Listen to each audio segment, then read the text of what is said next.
Alrighty, everybody, welcome to another episode of I Never Met a Stranger I Didn't Like, and you can see here, it looks a little bit different. I'm in a sea of red right here, all wearing the same shirt. I'm pointing that out because they've made sure they're matching. We are matching here. I feel like really out of place in this bright yellow shirt. But guys, I've got the Claremore Youth Lacrosse Association coaches here with me, right?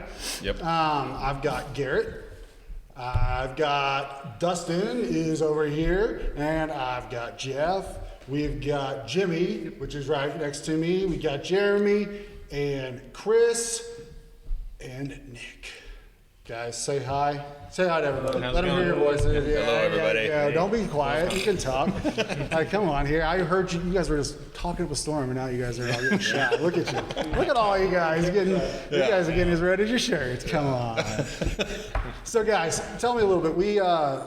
I had my last week I did with Susan Gebhardt here at 320 on Main. We are here at 320 on Main because Susan has let us come here and record. There's a lot of us. It's kind of hard to fit everybody into my office in my house. So, I'm really gracious for Susan over here at 320 for letting us do that. But like afterwards, she told me a little story about how these guys got together and kind of started the lacrosse youth team back together and just like tore it up.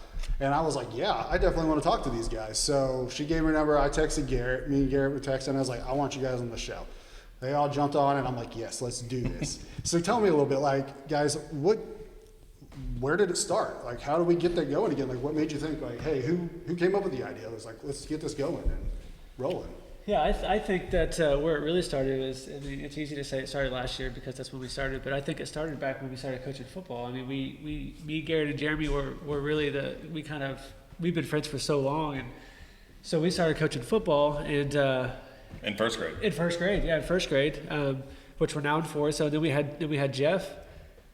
Chris, his boy was on our team. He just wasn't a coach yet, but Jeff instantly joined us. So it's really been us four for the first 2 years, I think. 2 years. 2 years, first and second grade. And then Dustin and Chris both joined us, and we've really been friends ever since. And then going out of third grade, we had a pretty good year. We won the championship in third grade, and we decided that there were some kids on our team that didn't play baseball or didn't do anything for the spring. So we were like, hey, let's. The only sport that we knew of that was going was lacrosse, and so we all kind of brought it up and we started talking about it, and we're in this group text that we text all the time, and so it was a topic of discussion, and we started talking about it. Next thing you know, we decided to put a team together, and we've got some guys that are really good with the logistics stuff. So we got everything going, and we just said, hey, we're just going to give it a shot. And we still had some kids on our team, like Garrett's boy last year played baseball, and it's.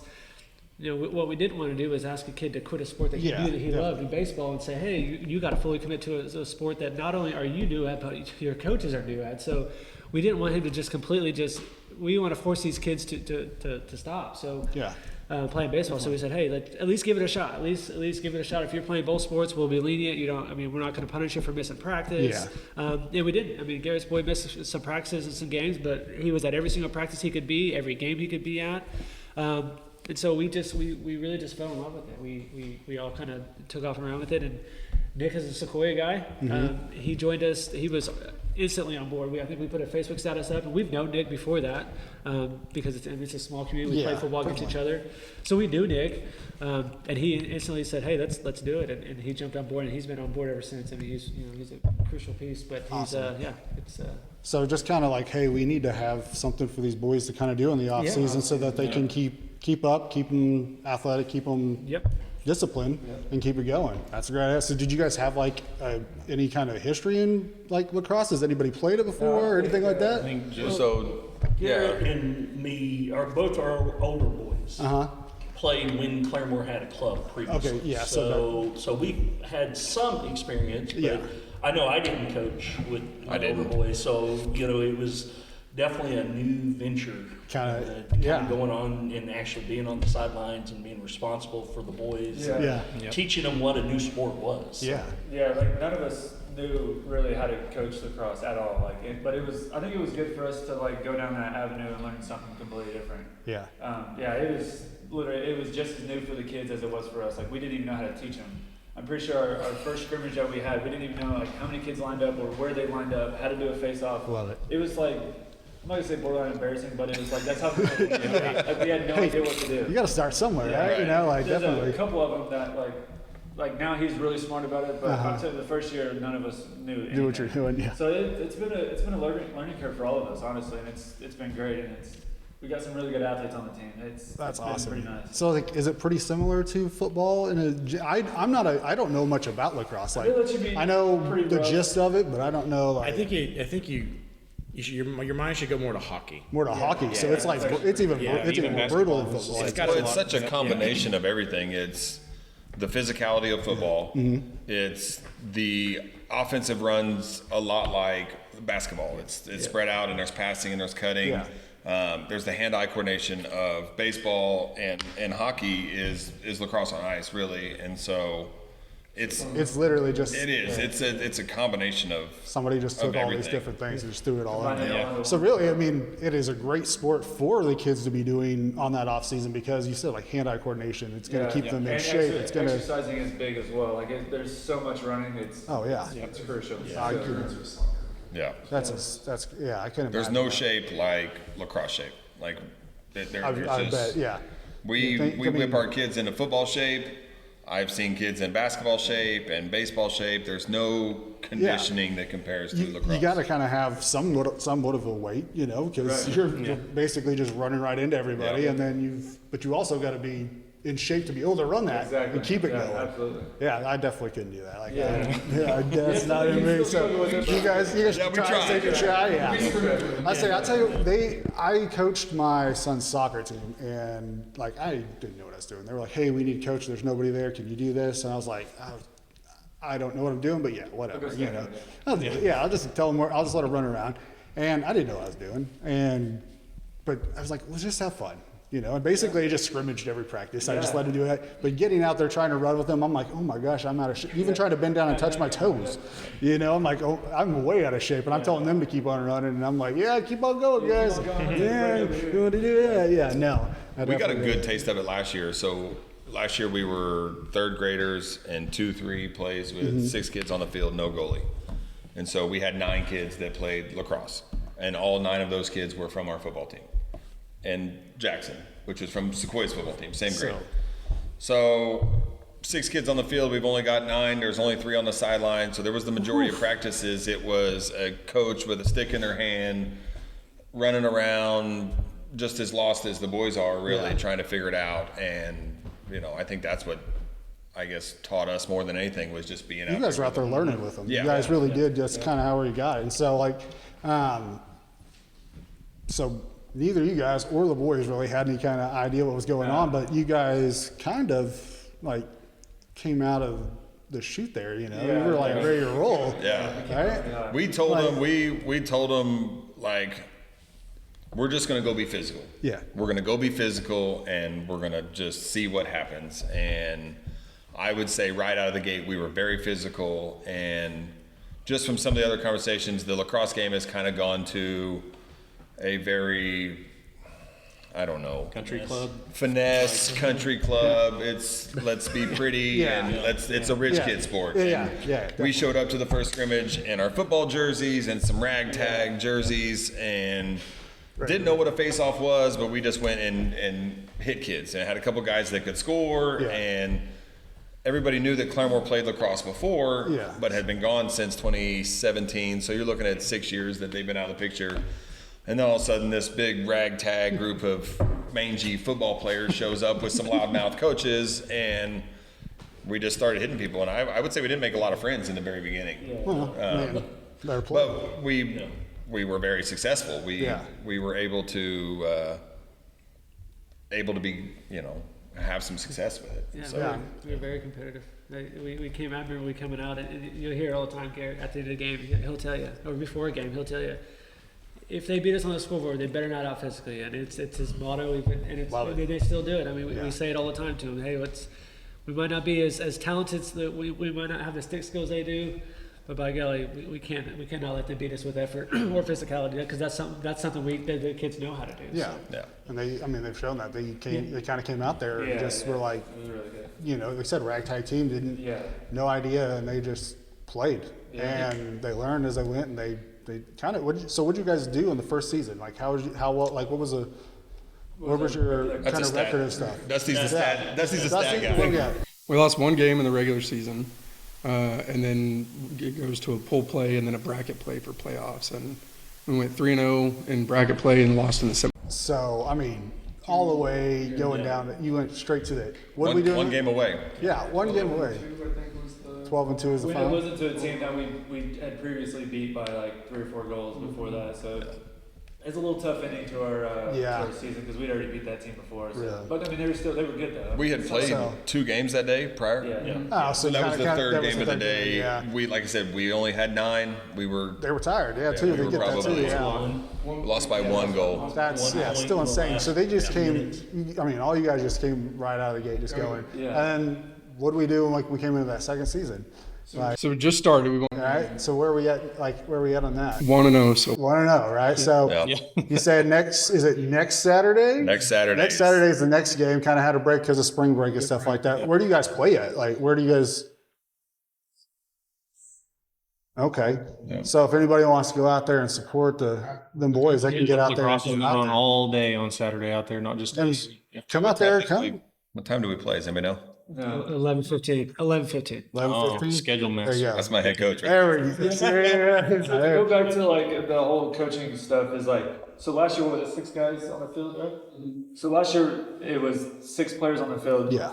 So we were new to that, and then this year it goes from 6 to 10 players on the field with the goalie. So So he not goes only was even it, like, higher now. Last year it was like a whole new, like we knew like the basics, but it was a whole new like coaching stuff for us as well because it goes New set of the rules. field gets Yeah. bigger and we get a goal. We added a position. You added a goalie. So Completely differently. you guys got a chance to just kind of do it all over again. Yeah. Just show them up and be like, hey, let's see where we got. Like, More knowledge. yeah, going over. you got last season behind you. You guys tore it up. Now you're like, okay, yeah, we got a little bit of changes, Yeah. but like, look what we did last year. These are nothing, right? Yeah. These are nothing. We get these problems, you know. So Well, and I don't I mean, I don't want to like, I don't know. Like when we got into lacrosse, we realized that we had a pretty special group of kids, right? Yeah. So Jimmy touched on it earlier. Jim and Jeremy and I have known each other for a long time. We coached baseball. When this group of boys was 4, we started coaching baseball, had 4 very successful years. We went into football with that first grade group. I remember on the way home from a baseball practice that Jeremy's boy tells me and my son on the way home, we're playing football next year, and you and Jimmy and Jeremy are coaching us. And like, oh. I had not let my older 2 sons play football. So it wasn't a thing for me. Like I wasn't going to do it. But we just kind of realized that we had a special bunch. We go into football. We have a very successful first grade year. We have a very successful second grade year. Basketball kicks up. These 2 guys coached basketball. They had a phenomenal first grade year, a phenomenal second grade year. And even in third grade, I joined in third grade for a little bit. Jeff's boy was in first and second grade in basketball. And I think we realize that we have a special group of kids that not only are athletic, but they're coachable and they do what we ask them to do, whether it might be right, wrong, or indifferent, or they know what they're doing or not. They are very coachable kids. You added Dusty in third grade in football, not knowing any of us. We realized we had a very special group of kids and we wanted to keep them together for as many seasons through as many stuff as possible. I mean, and that's kind of what landed us right now. Like if somebody called and said, hey, do you guys want to go play water polo tomorrow? I promise you, these 6 guys, we would go play water polo. We'd figure it out and we would probably kick somebody's ass. probably. That's exactly what we would do. But, So I mean, is everybody sitting here have a kid on the team? Is that, or is there? Well, I'm the only one. I don't. You're the one that doesn't have a kid. No, So, kids. You have a nephew. He's my Nephew. So nephew. Somebody, you're still out there. Yeah. My brother would do the same thing. But my brother knows way more about sports than I do. So that helps. But so you guys, I mean, you got to be pretty proud of these boys yourself. Because I mean, you're flesh and blood too. There you see that. And you, like you're saying, being a coachable child, that is a deal that we don't have much anymore. Be able to be taught things, listen and things like that, because it's always some kind of argument or we got to do this or that, right? Yeah. Is this right? Well, so-and-so on the internet said we should be doing this, Right. you know? Yeah. Well, you know, that's not how we're doing it. Yeah. Yeah, that does kind of show, you know, that's what, you know, part of that success and Right. where you guys have gone with them, you know. Yeah, you guys got a great group of coaches, but the boys are out there that have that attitude and that personality that's going to go the distance. That's what's winning those games. Yeah. I'll be the first one to say, like, it's we're tough. I mean, we're tough on the kids. Like, it's not like pat you on the back, oh, good try. You know, like we push them really hard, and that's. I mean, these kids are. I mean, they're very coachable, and it's.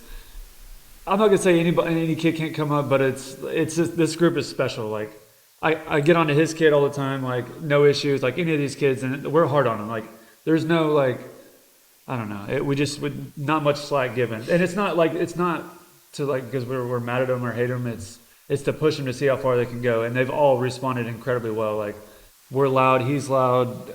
You know, me and my brother can be super loud. Some of these guys are a little bit more quieter, but like we push them pretty hard, and for them to have the success that they've had has been pretty impressive. You guys, like, you're loud coaches. After a game, I couldn't talk. Tough on them. It's, Yeah. You know, any slacking, they're running a practice. And, yeah. I remember back to a football scrimmage at Fort Gibson, Dusty and I were standing next to each other, and I'm very loud. I lose, you know, I celebrate, I coach them hard, I love them harder, I'm very loud, and we're in the middle of a football scrimmage, and Dusty taps me on the shoulder and he shows me his watch, and it's a noise notification that the decibels have reached over 150 or whatever it was. And he was like, you might want to calm down a little bit, But I mean, that kind of gives them the juice too. for sure. Yeah, I think it does. It kind of, Right. if you guys didn't show that, I mean, I feel like that shows that you care. Like, you're investing in them, not all, you know, you're putting that out there and you want them to be the best to do that. And I think they kind of see that. And that's something that we don't get every day too in the kids. No, I agree, and it's easy, like, if you're just a fan in the stands that don't know who we are. Like, Yeah. To get, I'm sure that we've got some bad raps with some people. Like, honestly. Yeah. No, it's no doubt we have. yeah, it's been proven, right? Yeah, but it's like nobody knows, like, these guys. Like, I mean, I haven't met a group of guys that. Yeah. That's why, honestly, we've all stayed together, because I haven't met a group of guys that really truly care about the youth as much as I'm Yeah. not saying there isn't, but these guys truly care about the youth, and we're super hard on them. So if you're just like a fan walking by and listening to us, you're gonna think like, oh, all they do is scream. All they care about is going to get a win. You know, like, Yeah. They have no clue. Like, so. I think people don't realize, unless you were on a team, that kind of that relationship you have with a coach. Yeah. It is a very different relationship than you have with other things. I know with my baseball coach, my high school baseball coach, I'm very close with him, and there was things that he, you know, there was times where I'm like, I don't like that guy. I mean, we were, you know, trying our best, this and that, and he's upset, you know, and he's yelling, and I'm mad. But, you know, that was my coach, you know, and I do anything for that guy. He was actually on one of the episodes, Coach Brown he was Claremore Christian's coach, baseball coach, and then he was over in Oologah. Oh, Josh Brown. Jason Brown. Jason Brown, Yeah. Jason Brown, he go way back. So, you know, I have that bond with him, and it's a different bond, and we could say things that probably, I mean, he was a teacher, you know, at Claremore Christian. So I tell you that, you know, like, we could say things around him and to him that, you know, it was different. It just stayed there, and we could do what we wanted to do. We kind of had, because that made the trips, like I told you, baseball trips were like the best part of it. Yeah. Just the trips were, you know, and just being with the team, being with the coaches, and just having that connection. People don't realize that. Like you said, they can see it from the stands. You're yelling at their kid, or you're yelling at their grandkid, or something like that, but they don't realize there's a bond back behind that. You guys have been coaching them for years now. And so they Half their life. I mean, really, we started at 4 years old. I mean, so how old are the boys now? 10. 10? Majority of them are 10. Yeah. So you guys, they're about my age. You know, my son's 9 years old. He'll be 10 this year. So yeah, there's a different bond that they don't realize. And they, you know, maybe sometimes they listen to this and kind of hear that, you know, like, all you're doing is just trying to make the best for them, make them the best, because we know what the world's going to be like when it comes out of here. And this is kind of something that gets them prepared for it. Like you said, pushing them to the limit that they didn't think they could go past. And so whenever something comes in life, you know, anything, they're going to go, I got this. I can do this. I can do this. Yeah, I can do this. Bend, don't break. You know, that's. Yeah. And the parents having the patience with us to let it continue to happen, right? To put their kids in tough situations. And I mean, even last year, with it being my son's first time playing football in third grade, I'd leave some practices and be like, whew, that was a rough one. Even for me, even being in the middle of it, watching him, just get chewed up and down and going back and getting frustrated, not being able to do it right, and just, keep chipping away. But there was a lot of growth with him in that first year playing football, and come back and had a much better year, fourth grade. Yeah. So I mean, yeah, it's you got to get through. You got to get through the dirt. You got to get through the muck and the confidence level that comes after that environment and that situation, and they come out of it on top. It's just, I mean, Brody specifically, he's an extremely confident kid now. Yeah. He's a different dude. Yeah. Totally different dude. What we started with last. And we're critical, right? Like Yeah. we provide a service. I mean, you don't get, right? We do something the teachers can't do. Yeah. We do something, even some parents, Right. which I Yeah. appreciate them giving an Won't opportunity. do. Yeah. Both true. the Claremore, both Sequoia, pretty tight community grades. I mean, the men that we're building, right? I can tell you, I won't say names, but there's a couple of kids on our lacrosse team we brought from Sequoia. Yeah. Before football and sports, they were constantly in the principal's office, and now they're not, because it's not because of teachers. The principal's even said that it's vital for him to be a part of this, and we're hard on him. Yeah. But I mean, now he's getting straight A's now. And I mean, we also talked to all the boys about several kids are excelling in academics. We've got some stuff in theater art that they're doing, and we make sure to tell them how awesome that is. Yeah. Not just hey, just focus on this. We had really does go 5 kids on our lacrosse team went to the Brainiac Bowl the week before spring break. And all but one, I think, medaled or was awarded at the end of the Brainiac Bowl for different, totally different subjects. And so it's it's bigger. And to like what he said, we had 9 kids last year. 8 of those 9 were from Claremore. Yeah. His son was the one from Sequoia. And this year we have 17 kids rostered on our teams. There you go. We had 18, so we had one quit. So we did double our size as a club, and we added 5 or 6 kids from Sequoia that have come over now because they want something to do in the off season, or they want to, whatever it is, be pushed, or they want to fill a void, or whatever it is. They're here. Kind of see what you guys did last year. Yeah, and we rebirthed the club and added a second and third grade team with 9 kids rostered, and added a kindergarten/first grade team with 5 kids rostered. So now you guys are getting the future of the lacrosse team kind of rolling up from now. So it just started out with you guys coming up with an idea, and now it's grown to where it's really a full-on going. The program had shut down because the interest wasn't there anymore, at all. What was it, 2017 or so? Somewhere around there is the last time I had it. There hasn't really been much mention of lacrosse since then. And it was, after our football season in third grade is kind of when we decided to do it. Now it's, trying to get everybody involved, because we know there's a lot of kids out there that have a long break and don't have much to do. And you never really know what somebody's going through at home, or a kid's going through at home, or whatever. So sports could truly save them, honestly. And it's, it's to see where it's came now from where it started is pretty impressive. Would you guys say that's kind of why you guys keep doing it? Is that kind of what you say your motivation is for why you do it? Is you just get to see, not only in your own child, your own son, but you get to see it in those other boys that have kind of become like your boys, they're part of your family in that sense. They really do. And so you get to, and then not only that, we get to bring in new players, and we get to help bring them in and help them grow in that same kind of aspect, that kind of thing. So you would say that's kind of like the drive of what keeps it going, huh? Watching, for me it is, especially watching them as hard as we push them. Yeah. And I mean, every year, but especially after the third grade year, when the time hit 0, when we won the championship, just watching them all celebrate, all the hard work and stuff they put in and the sacrifice they put in. I mean, all the times that we've yelled at them, made them run, all that stuff. To watch it all pay off was literally, I rethink to myself, this is why I do it. Not all winning, but it's watching them be so proud of themselves that they did something right and they did something great. It was especially for me, they can all do it, but watching my boy like celebrate after winning it. It was.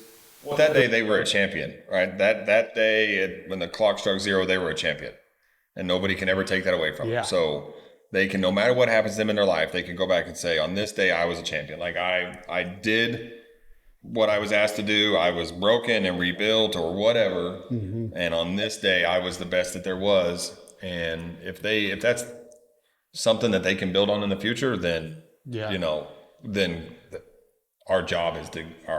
You know what I mean? Well, it's a little bittersweet whenever we go to in first grade. We have a really good season. We lose in the championship by a touchdown. And to be honest with you, it was a coaching error. I mean, it was my fault that we lost. It was there's no question about it. Hey, it was a coaching error. So it happens. It's really hard to swallow that. It happens. It's the hardest loss you'll ever take. To see those boys work all year long, and to really just be a failure on a coach's decision, it was really tough. But to see them like happy, because I mean, second grade year we went undefeated. We got beat by a team I thought we were better than in Muskogee, but they beat us, and the next year it was nice to see the smile on the kids' faces to finally be like, we finally did it, because we were so successful. We lost one game in the regular season in first grade, and we lost in the championship by. Well, they cried in first grade because like they didn't achieve the goal, and then to see them in third grade cry because they achieved the goal, it was this full circle. It's totally different. You got to watch them. Exactly. You got to watch them from the very bottom of being broken at that walking off of Glenpool's field, like just broke. Yeah. And then they were on the cloud 9, top of the world, leaving the third grade game. That's awesome. That's what keeps you coming back. That's what keeps you going back. Yeah, it's what keeps it going. And that's what was here. I mean, that was like, okay, well, we did the thing here. What's next? Like, where do we? Let's go challenge them. Let's go figure something out. What's next? Yeah. Let's keep rolling it. Yeah. That's awesome. So like, what would you guys say, like maybe some of your guys' influences are to be like coaching and to kind of do that? Because I mean, it takes a special person to do that. I'm not that special person, because not only the kids, that's the easy part. Dealing with the parents and everything else that goes along with it, that's the worst. I was getting text messages throughout the day, and they're like mad at me because I'm not texting right back. And I'm like, I have a job. I volunteered to do this, like, chill out. But like, what keeps you guys, like, what was the influence to kind of do that? Because I mean, like I said, it takes a special person.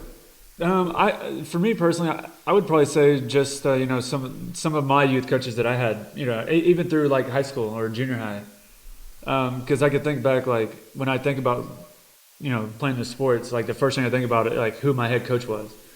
And so I feel like for me, what I strive to do is I want the kids that we coach to have that same exact thing. Like I want them to look back and be like, man, that was like the best time of my life was playing youth sports, and saying, oh, I loved Coach Jimmy or Coach Garrett or Coach Dustin or Jeff, all these guys.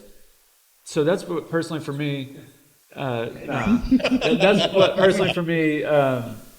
what pushes me is because I remember going back and thinking about how fun it was for me at youth, even at junior high level or high school level. So. Well, I don't think we should discredit how great of parents we have, though. I think we're saying we get there because you guys have a lot of support, right? We've been a little lucky to get the support that we've had, because it's like they've mentioned a couple of times. It's not like, if you're a fan in the stand, you're not somebody that would be like, I want to go play for that guy, because they don't know you. And so for these parents to just let their kid play and then trust that we are doing the right thing for them. I mean, they're literally just giving us their kids, and we are trying to make some kind of difference, and they're trusting us with that. But we really do have some of the best parents, and I think that not every parent, we're not for every parent, we're not for every kid, and we understand that. Yeah. But we really have been blessed. So. But we set the parents. I mean, like. Day one.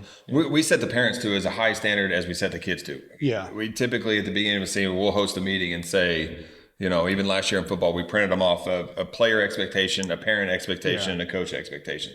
And, this is what will be tolerated and this is what won't. And it's not like I'm some big bad tough guy, but you sign the kid up to do the thing. We're the coaches to do the thing.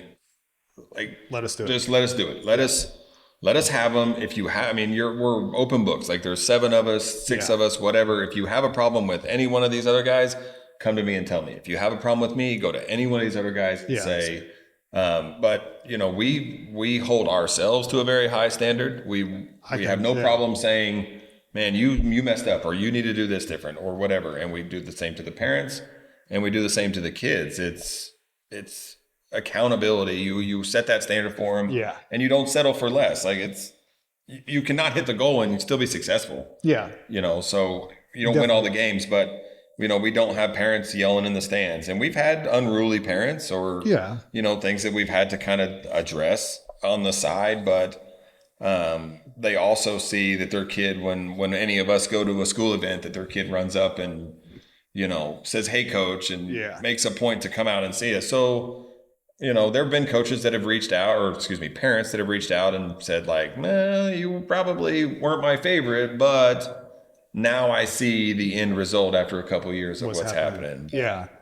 And hopefully, maybe people see this and they kind of understand that what's going for is really not to be mean. Like, we can yell all we want. It's not really out of, sometimes out of anger, but, we used to joke our baseball coach, he was a basketball coach as well. You know how it goes in small schools. And he used to break his boards all the time. He'd break them, throw them on the ground, yelling. Yeah, that's same coach, same baseball coach. Yeah, so that's how it was. But at the same time, you're yelling to kind of, like I said, push them on and keep them rolling and keep them going. Give them that juice and going. Well, you asked what got us into coaching. What are some other places, these people that I had no doubt, the day I found out I was having a son, you were ready. And this group of kids is my youngest son. Mm-hmm. So I have done this twice before with my other two sons. There was no doubt in my mind. My dad grew up coaching me and my cousin, his dad. And so from T-ball till they turned us loose in high school, those were our coaches. We didn't know any different. And so I knew the day that I was having a kid, I was going to coach. I was going to do whatever it was, whatever the thing was, we were going to go coach. And it's never been a question for me of not being the coach, and not because, I'm living through my kid, but I want to be, I've got a kid that's 17. He's be a senior next year. He's fixing to be out of the house.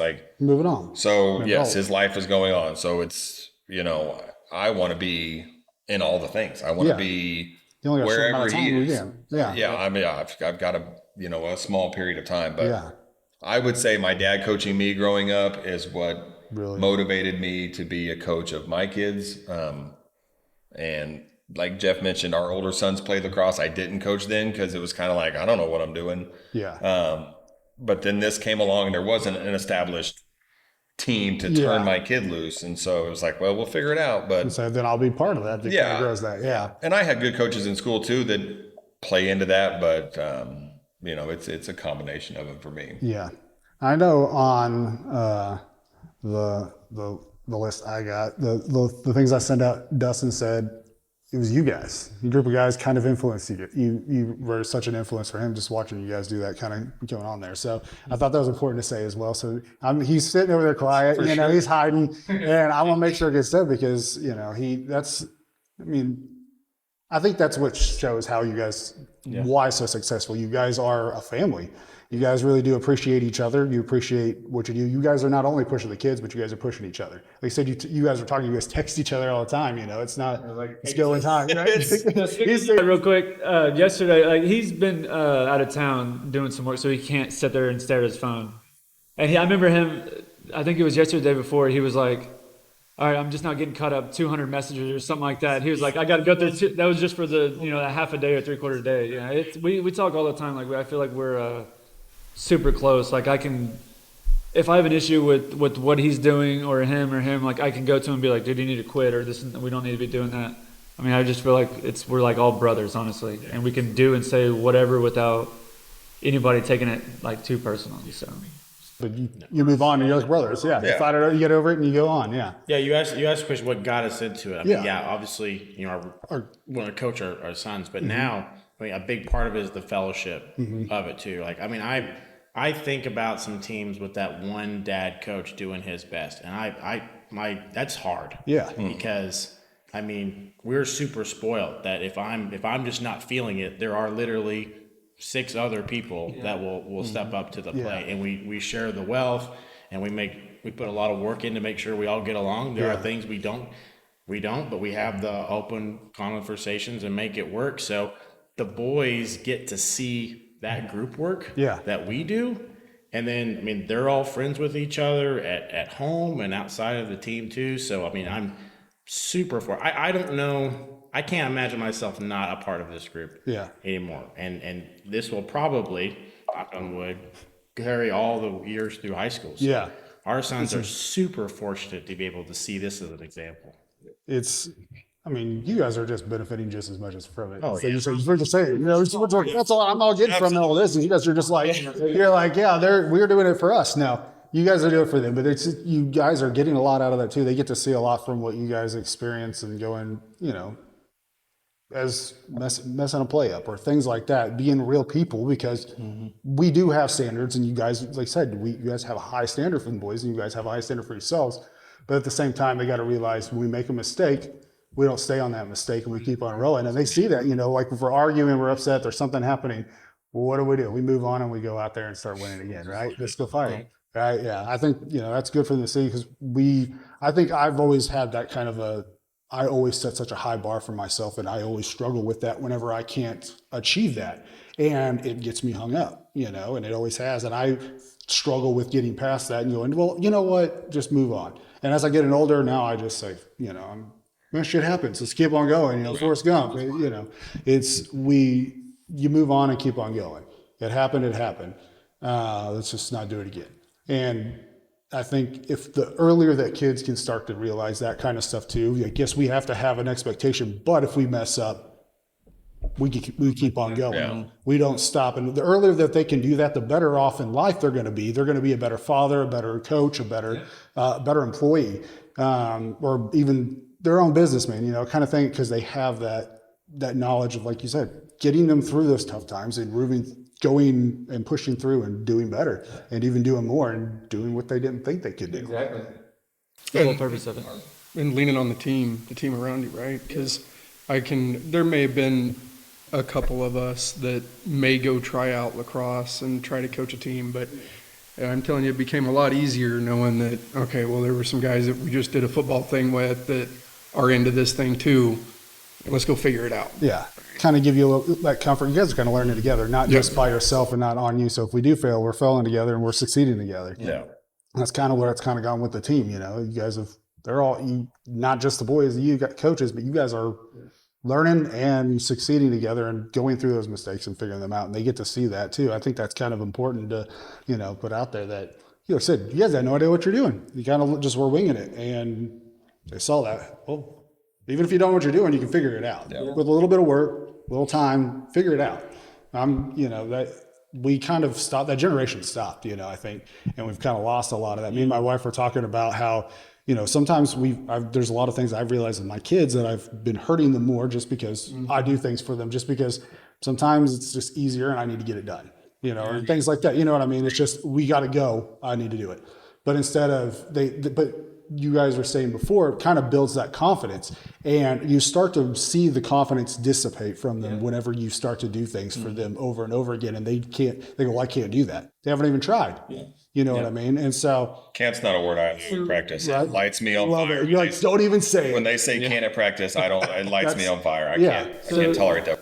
To add on to that is, we even make the kids like carry their own like bags, because there's a lot of times like, the parents will be carrying everything in for them. And like, if one of us coaches Sam, we'll make a comment like, "Hey, I think you should be carrying your own bag." I mean, I tell the kids, we can't force anybody your mom to do doesn't it. play lacrosse. Your grandma doesn't play lacrosse. Your dad doesn't play lacrosse on this team. Like you carry your own gear. You know, and that's what drives me to. You mentioned the sea of red. Like we don't. So we are red and black and white. Mm-hmm. It's Claremore.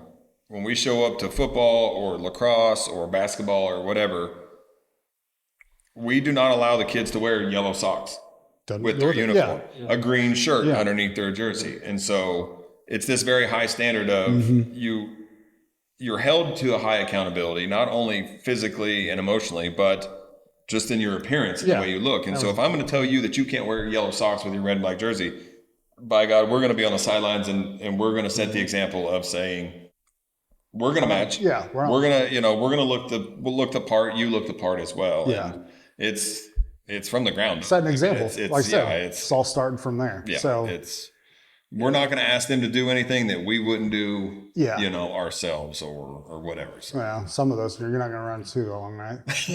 Come on. Yeah. These younger theater guys will get out there and run with them. My knees don't handle that. Yeah, I feel you. We've been scrimmaging with them lately, and I'm still recovering from Wednesday. Yeah, yeah. I tore an ACL in the championship game in third grade. Yeah. Jumping around on the sidelines. He caught me and dropped me, and it's still yet to be repaired. But you're just kind of rolling. Just kind of around on it. Yeah, so I really just want to touch on these guys, because I just like what we expect out of the kids, we expect out of ourselves.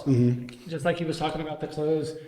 I know it seems silly to some people, but we expect these kids to, if they're going to show, we want you to look good, because a lot of times these kids, if you look good, you feel good, you play good. Yeah. But we also want to set an example and saying, hey, like, we are, as coach, we're not even playing, but we look the same. We want you guys to look the same. But, you know, the best thing I like about these guys is so on the sideline we can only have 4 guys. We've got 7 coaches. So we have to decide because some people have to like not be on the sideline. Yeah. And the favorite thing I like about these guys is that every single one of them, their answer was what I mean, they've all said it. It's whatever is best for the team. And that just shows that what kind of guys these are, man. I get emotional talking about it, because like we've been around for so long, and that's literally the type of people these 6 other guys. That explains something too. I don't think people realize either how lucky you guys are to have that kind of base, because you don't get that with that a lot of the times. And you guys have that, like you said, there's 4 guys that can be on the sideline, but you guys got 7 of them out there. And like you were saying, if you're not feeling it that day, guess what? You've got the other guys that are like, yeah, okay, it's time. I need you, like, thanks for stepping up and helping, you know, like where I was lacking, you go out there and on the sideline and kind of do it. You got that extra thing. You said you get a little emotional, but it's brotherhood's kind of emotional, you know. It is baseball, sports, it is emotional. We're ingrained with that testosterone that gets us going. And that was, as guys, bonds us. Yeah. When we succeed through something in a fire or fight, you know, we're just going through it. It bonds you together, and you become that group, and that makes you, you know, gives you that partner through life to have somebody there to talk to and move through and do those things. And that's very important. People don't, it's going way beyond lacrosse. It's bigger than sports. Bigger than sports. You know, it's bigger than any of the teams, what you guys are doing. There's guys at this table that their phone numbers are in my kid's phone for emergency contacts. If they get in a jam, there's no doubt in my mind that my kids know that they call anybody in this table, and they're there, and they would go and bail them out of whatever it was. And there's, you know, kids running amongst each other's houses and going over there, and you know, it's makes you guys feel good too, because you got comfort as well. You know, you get that because the world's scary these days. You don't know who you're sending your kids to. So so big scary. Yeah, so that's awesome. So like we kind of got a little bit, you know, we got about the team and stuff. Like, let's talk to you guys. What do you guys like to do outside of, like, what do you guys do for a living? Because this is a volunteer, right? You guys aren't making money. You guys aren't paid coaches. This is a volunteer, so you got to make a living. So we've all got full-time jobs. You got full-time jobs. Like, what do you guys do besides like coaching? I mean, I'm a quality inspector at a place called AXH here in town. I just check everybody's work. When they get done, they'll just holler at me, and I'll give it the green light or red light. That's about it. Next. I've got a bunch of hats. I work full-time at CRC Evans. Just recently took a project manager role. I also have my real estate license and sell real estate. And so you were telling me you're an ordained minister as well. So. I'm an ordained minister. That's actually, I love that. Yeah. Are you ADHD? Like, you just kind of, like, it sounds like you're doing all this other stuff. I have an inability to say no. It drives my wife nuts from time to time, but so I'm ordained. That's how I originally met Susan with 320. Was doing weddings, and I've done a little over 50 weddings, and do the other stuff on the side. And this, I mean, so you got the rough, tough coach over here, but we got Mr. Ordained Minister. All the love together too. I'll light him up, marry him. I'll sell him a house. I'll make. There you go. Do whatever. I'll coach your kids when you get out. Let's go. Yeah. Starting it all over. Yeah. All right. Who's next? I'll go. I'm a QC manager and a project manager at a fab shop in Catoosa, BLM equipment.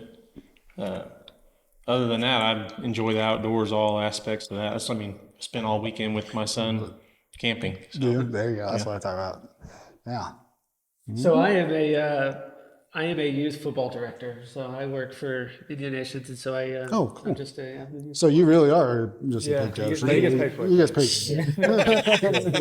You guys know. The directing part, not the coaching Yeah, part. he doesn't use the directing part. Yeah. He's like, I'm not a paid coach. I'm a paid director. I also officiate like basketball and football, and I do baseball, but football's my Just everything. favorite. Just, Football's my favorite. you guys are. I can see the common thing. You guys are all hardcore sports fans, regardless of what it is. Yeah. What else? Were you? Yeah, I'm a senior engineering director for a company called GXO. It's supply chain, but really I work for Google exclusively in the data centers. So if I'm not in Pryor, I'm traveling across the U.S., going to different new startup data centers and helping us get started and get new ones launched. So I'm super busy. I work way too many hours, and this really is, everybody's got a thing, right? Yeah. Hunting, fishing, golf. This is my thing. This is your hobby. Right. And this is my one opportunity to force accountability for me to be with my son. So, besides just, it's not like hanging out with these guys and being part of it. Like this is my thing. You were talking about outside of work. This is what you do outside of work. Yeah. This is what I enjoy. Yeah. Awesome. Jeff? I'm the vice president of purchasing for Healthy Edge Retail Group. So we own a couple banners of health food stores. So I spend same busy like too. Nick. I spend too much time at the office, and that's what really got me into coaching is time with both my older son and my youngest, and involved in the stuff that they're interested in. Yeah, I kind of do that. Awesome. I'm an operations manager for a telecommunications company. We've got an office in Tulsa, but largely based out of Colorado. So you a lot of time at the office, and I used to do some woodworking and stuff, but that kind of takes a backseat to the coaching spring and fall. Coaching. You got no time for that. Yeah. What kind of woodworking do you do? Just any kind. Yeah. Okay. I didn't know that. You're getting that. You're like, about it. He's like, It's nothing special. It's fun. He's got some kind of like amazing sculpture in the house. You guys didn't even know he did. I know. You're like, wait, what? He's been hiding it this whole time. Yeah, he's like hiding in his closet because he's kind of embarrassed. What's funny about all of us is like the way, Dusty and Nick are the logistic guys. They are the spreadsheet, the database, the store it all. I mean, there's nothing that we don't operate on that isn't in some way computer based through Dusty. Even go back to football on our play sheet. There's 140 something plays on a front and back that it's laminated every week, and it's got all the plays we're taking out and putting in, and what we're doing, and our formations, and all of this. And like these two talk about, they travel a lot. Not only do we do this, but we are also the board members for Claremore Youth Lacrosse, being a program to function, right? So you have to have people that do the things to make the club function. We are on both sides of it. We're coaching it, and we are directing it as well. And we were hosting weekly meetings in the very early beginnings of this, because to be adopted by Indian Nations, we had to bring 3 teams to the big club. So as the little club, the little brother had to bring 3 teams to the big brother. And so we knew our team was set, but we had to get 2-3 team and a K1 team and recruit and get coaches. These guys travel during the week, but on Saturday we were at youth basketball games with a table and a flyer that Jimmy made set up, and we're hosting weekly meetings, and these guys are videoing in their hotel rooms. They're on the East Coast, they're on the West Coast, and we're, what time works best. And we were just all of us that are home are, we're away from home, just like these guys. Maybe in the sense that we're in Claremore, but there is nothing that anybody at this table wouldn't do if it was for not the betterment of the kids and the program. East Coast, West Coast, we'll all right, what works best for you? 7:00, okay, I've got a meeting, and we leave home and go over here to the CYFA building, and just grind it out. That's that's awesome. People don't realize like all the extra work. Not only behind the scenes that goes on with all that kind of stuff. I mean, procurement, fundraising, recruiting. I mean, we've probably put 50 hours of just meet time just doing this and Just talking about what we could do. What's the next step? How do we get more kids? What's the logistics? What insurance, getting insurance, and all that stuff have to be in place. And it's a lot of hours. Not only that, but like just our football team, and we meet all the time just to go over formations and talk about what can we do to put our kids in the best position to just be successful that weekend. It's just video. I mean, we watch film all the time. I mean, it's just there's so much behind the scenes that nobody sees. Yeah. Yeah, Dustin and I live down the road from each other, and we'll be in his garage, and one TV on the garage is the game that we just played on Saturday, and on the other TV in the garage is who we're playing next Saturday, and then on the computers, it's one of us watching who knows what's going on, and saying, did you see this or did you see that? Yeah. Then by Monday morning, we're hoping to have all the footage out for what we did wrong on Saturday and what we need to do right on the next Saturday, and I know Nick has mentioned they do the same thing on their side with the Sequoia side, but there's just a lot of work that goes into constant. it. You guys are putting into it, and I mean, you said you're in the middle of the season now, and you just, I mean, we had breaks because of spring break and stuff, but then you're going to go right back into it full time. Like how often are you guys practicing during the week with the boys? Like how often do they do that before the games and stuff? So right now we're practicing twice a week. So we're practicing twice a week for an hour and a half. So yeah. We would do more if the club allowed us to do more. You're like, well, we only do this, and I'm like, oh, dang, that's a lot. And you guys are like, well, you're like, well, where we practice football, we practice 3 times a week. I say, it's football you guys practice. Piece, and so it's 3 hours, three practices a week with 2 hours in league, and then we go play a game on Saturday. So really, the only days that they have off is Wednesday and Sundays. Just get a little break and. They're still so I mean, different. What happened? I mean, whenever dad and uncle are you guys as coaches, he's still you can still keep it going on at home whenever you're around the corner and stuff like that. And then we've got our other programs for lacrosse that practice twice a week too, and there's usually one of us that pop in on one of theirs on our day off. So they try to help out, because they were like what we were last year. Like they're all new, so new coaches, they're probably even worse. They didn't even know they wanted to do it. They didn't even know they wanted to do it. They didn't even have the time to prepare for it. They just jumped into it, right? I mean, some of us have been going to their games. I mean, they've only had one, but and help out, run the clock or whatever. Just trying and to see those little kindergartners out there running around is just I bet it's awesome. Yeah. I bet just like watching them trying to throw that ball around to each other and things like that. Chase, but not far. Yeah, that's awesome. So, like here in Claremore, we have a lot of people right here, so we're gonna do this a little bit different. But here in Claremore, we get stopped by trains. Yeah. Right.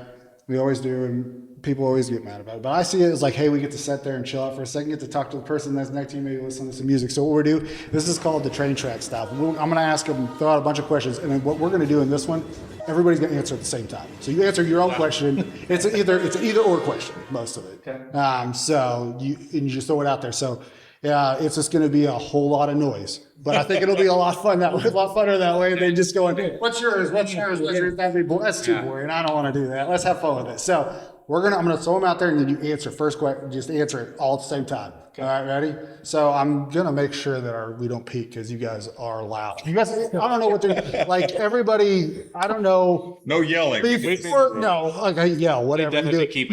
So before we even started, you guys are in here. Oh, we just go into town, and as soon as the cameras come on and the mics come out, you guys are like, we're pretty feisty guys, and we get out there and yell at the guys. We have high standards, and you're all chill, but like right before you guys are hooping and hollering. Yelling at it. Yeah, it's funny. So I could see you guys get nervous. It is nerve-wracking. I get nervous still when I do it. The first one I did, I was like shaking. I was like, oh my gosh, I'm gonna mess up, do all this stuff. And then you go, I have to listen to this over and over and over again. And so I listen to my voice over and over again. And I'm like, I sound weird. I say that a lot. Oh my gosh. The first episode, I said I loved it. I don't know, probably 50 times in there. I was like, what am I, McDonald's? Like, what is going on here? I don't know, like, what's happening? But yeah, so just have fun, relax, go with it. So, all right, we're going to start. Ready? First one, coffee or tea? Coffee. Neither. You don't like It's an either or, Sesky. I mean, Follow the rules. my answer. That's my answer. I was thinking too. You don't like tea? I like sweet tea, but the coffee or tea, that you're talking about hot tea, right? We're not British. All right. You're not British. Love sweet tea. I mean, we are in Oklahoma. Like when I say tea, like I don't. Yeah, go to. This is Coffee and tea. We're in Oklahoma. Like instantly went like straight to. Yeah. You think anybody else like You're going to be proper all the time. Cats or dogs? Dogs. Good answer. Beach or mountains? Mountains. Had a little bit of few differences in there. My wife makes me go to the beach. See, I used to hate the beach, and then like, cause I don't like sand. Like sand gets everywhere, but like once I accepted, like it's just gonna get everywhere. I'm like, okay, it's not so bad. It's okay. I don't know what. But I am around 5 minutes after I got to the beach. All right. It's all the same. Yeah. It's, Yeah. What? Yeah. Cool. Morning person or night owl? Both. Both. You guys will sleep. After hearing what all you guys do, like, what are you guys sleeping? Yeah. If you knew what time that phone was buzzing from over there, it's, You guys aren't sleeping. What kind of question? I mean, it'll buzz at 3 a.m. It'll buzz at midnight. It's, Somebody comes up with an idea. Somebody Randomly, comes one of you guys are awake, and so it just comes up, right? oh, hey, yesterday when you said this is what I think you mean. You're like, why did you wait till 3 o'clock in the morning to say that? It just popped up. Yeah. Yeah, I woke up, thought about it. If I didn't send it out, I'd forget. Yeah. Yeah. Pizza or burgers? Pizza. That was a mix-up right there. Okay. Books or movies? Movies. Bugs. Nobody has time for that. Have you ever heard of YouTube? My wife will hate that. Sorry, honey. Android or iPhone? iPhone. No green bubbles allowed here. Say that's right. You guys got your little group chat. Like, Oh man, it helps. about one person. Before you became a coach, you had to make sure they had an iPhone. Like iPhone, Android. He was like, "I have an Android." Well, sorry, you're gonna have to get an That's iPhone. part of the for coach. checklist. Yeah. Play for square. It's part of the. Already are. Winter or summer? Winter. Kind of mix it up there. Sweet or savory? Sweet. All right, a bunch of sweet too. So, okay. Fiction or nonfiction? Fiction. Yeah. All right, this one's gonna be a fun one because it is a question. What's your favorite childhood cartoon? Rugrats. Turtles. Rugrats. Ooh, Rugrats is good. What'd you say? Love Tom it. and Jerry. Tom and Jerry. Hey Arnold was great. Ooh, hey Arnold. See, yeah. Yeah, Cat Dog was good. Cat Dog was good. What about you, Jeff? See, I'm the old school. Mickey Mouse. coach. I'm the Looney Tunes. Looney Tunes, you're going there. It's back before all I struggle because I like cartoons now. And I'm trying to figure out the right answer when I was there. I still like it all. Yeah. I mean, let's think about like SpongeBob and stuff. It's been on for like how long? Like, I remember I was telling my son the other day, I was like, do you understand this episode that you were watching? I watched when I was your age. Crazy. Is that not weird? Like, so when you say like SpongeBob and stuff like that, I mean, like, really, it's been, I mean, like, how many generations of SpongeBob going to go through, anyways? But yeah, so it's kind of, I get where you're going at. I mean, I like cartoons too. I watch lots of cartoons. I got kids, so it makes it, I have an excuse. I'm like, oh, they're like, why are you watching this Star Wars cartoon by yourself? I'm like, I don't know. I'm just getting prepared for when the kids get home, so I'll know what's going on. Bluey. That's Bluey, Bluey. Oh, everybody just kind of gets emotional when you think about Bluey, right? Like Bandit. seen it. Also, Bandit kind of makes us all look bad. I've only heard about it. You've never watched Bandit? Never watched it. My kid will go to his house and watch Bluey and loves it, but we've never watched it. And that's the thing about Bluey too. You're talking about 10-year-old boys. My son's 9-year-old and loves Bluey. Dusty Or, loves Bluey. I love Bluey. I'm not gonna lie. Like they kept like some of those. I learned from Bluey. I'm not gonna lie. Come on. Yeah. All right. We could talk about Bluey all day long. Introverts or extroverts? Ooh, Extra now, yeah. Oh, you guys are all out there. All right. I don't think you could be an introvert in this group. I say, yeah, you probably couldn't, could you? You kind of, I don't know. We always had that one friend that was just kind of quiet and sit back, but he was like, he came out when he was supposed to come out, kind of thing. You know what I mean? Like he was there when you were like, that's what you're here for. That is what you're here for. You come in the right moment. But all right, comedies or drama? Comedies all day. I could see that. Favorite superhero?